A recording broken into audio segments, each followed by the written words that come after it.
So here's part 2 to the corn harvest, but sadly it didn't fully develop. So hopefully the other one did. We'll see later.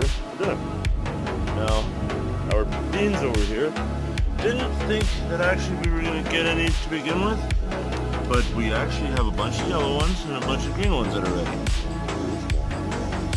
That's a big one.